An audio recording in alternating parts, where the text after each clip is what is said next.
My name is Delegate Hollis Lewis, and today I'm going to be reading to you Happy Birthday, Martin Luther King.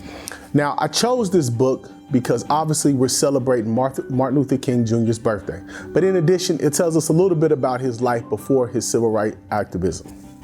Martin Luther King Jr. was born on January 15, 1929 in Atlanta, Georgia.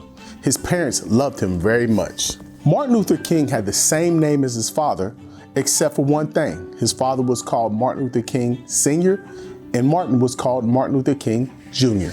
Martin went to elementary school, high school, and college in Atlanta. He was a good student, and he later went to divinity school in Pennsylvania.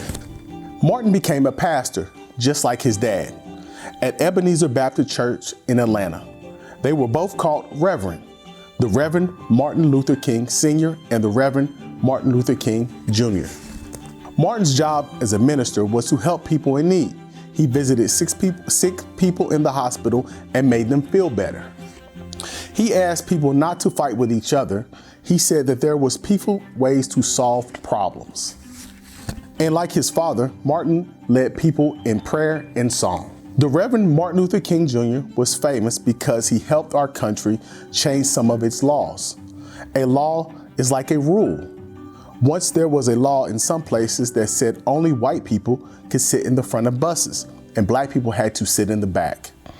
Martin Luther King said that laws needed to be changed. Rosa Parks and others helped him change it.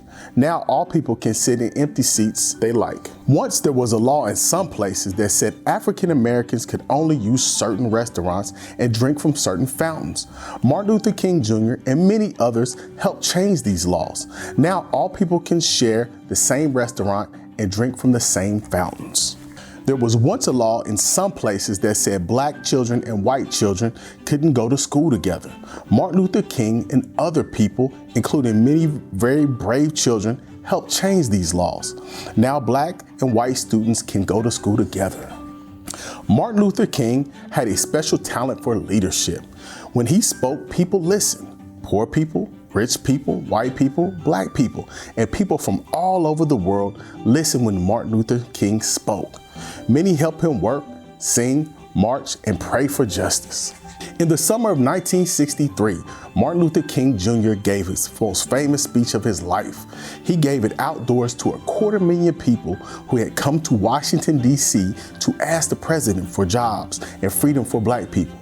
In his speech, Martin Luther King said that he had a dream. His dream was that people everywhere would learn to live together without being mean to one another. Martin Luther King Jr. was shot and killed in 1968. Because he loved poor people so much, he had a special funeral in Atlanta, Georgia, where he was born. His body was put into a simple farm cart and pulled slowly by 2 mules to the cemetery. Thousands of people walked behind Martin in a sad but loving parade. On his gravestone, there was carved these beautiful words: free at last, thank God Almighty, I'm free at last. Martin Luther King wanted people to be able to go places together, share food, and love one another in peace. Because he worked so hard for freedom and helped so many people gain it, we honor him every year with a special day. We call it Martin Luther King Day, and we say it to him. Happy birthday, Martin Luther King. Happy birthday, Dr. King.